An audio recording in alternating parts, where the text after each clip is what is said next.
the Citybird SUV. Delhi Capitals are 0-2. Chennai Super Kings are 2-2. What can we expect on Sunday evening when these teams face off in Vizag? On Maruti Suzuki Arena presents ESPN Cricinfo Timeout. We're joined by Varun Aaron and Mitch McClenaghan to help set that one up for us. Mitch, perhaps the last team you want to meet when you're searching for your first win in a league season? Yeah, you're not wrong. And look, Chennai historically have always got off to a slow start in the IPL, and isn't it scary to see such a in-form Chennai Super Kings already? I mean, right from the top, the question mark was, would Ravindra be able to fill the shoes of Devon Conway? Well, he's done that, and then some. He's been impressive at the top. But I think what's shown to me in this Chennai outfit so far is their confidence.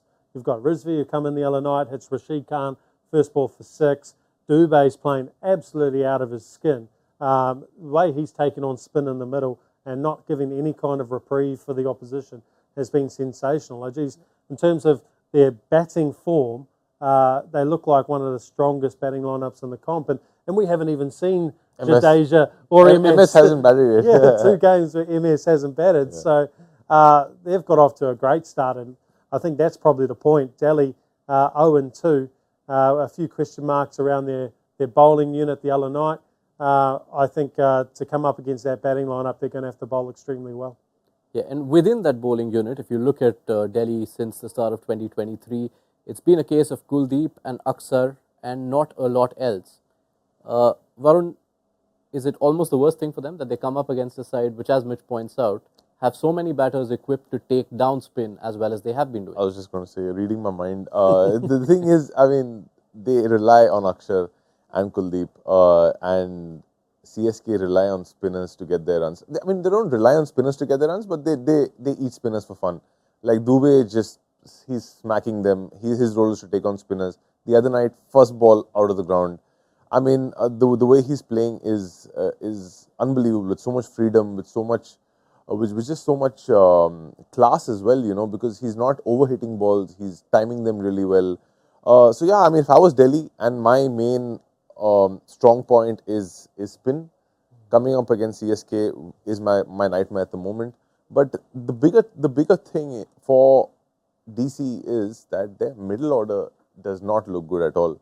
I think they're going to have to make some decisions where they might have to move Mitch Marsh down, bring in Prithvi Shaw.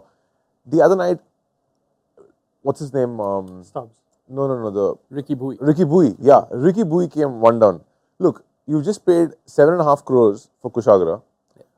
He's a proper 1 down. He's a really good opener in domestic cricket. You just play him, and he's somebody who plays fast bowling really well. He plays the pull shot really well. He has heaps of time. And I mean, if you look at CSK, they invest in youngsters. You know, they give their youngsters the first few games where they get their rhythm going and then carry on.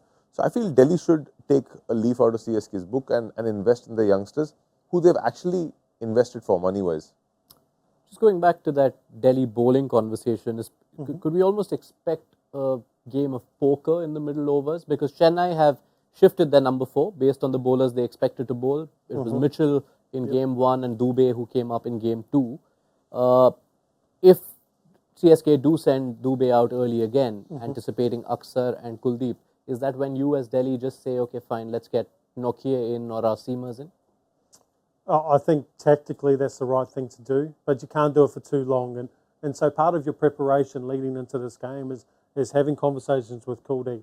How are we going to shut Dube down? How are we going to make him have to hit a 1 instead of clearing the boundaries? So it's probably going to be talking to him about tactics, about getting very wide and fast so he can't get under it, or coming into the heel so he can't free those hands. So you've probably got to look at Dube as being a bit more defensive in your mindset from a spinner's point of view, as opposed to trying to get him out, and then try and use Nokia, Khalil, Ahmed throughout that, where you can attack him from the other end and try and keep the pressure on. Lot rests on Kuldeep as far as this Delhi bowling setup is concerned? Yeah, so Kuldeep and Axar bowl really well in tandem. Axar is one of those spinners who just doesn't want, it literally feels like he doesn't want a wicket. He just will not toss it up. He's just going to bowl really flat at the stumps.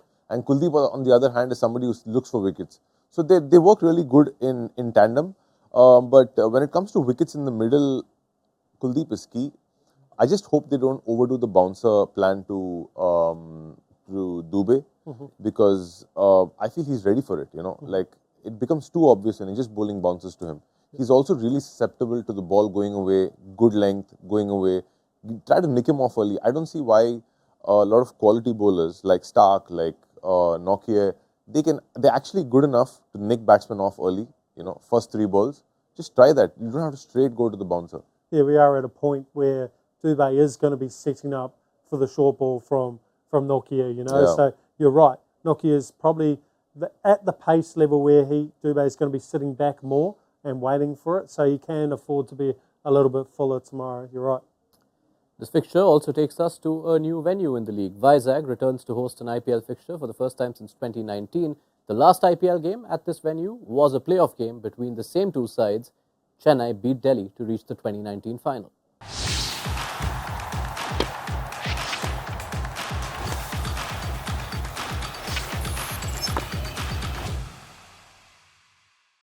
All new hot and techy Brezza, the Citybird SUV.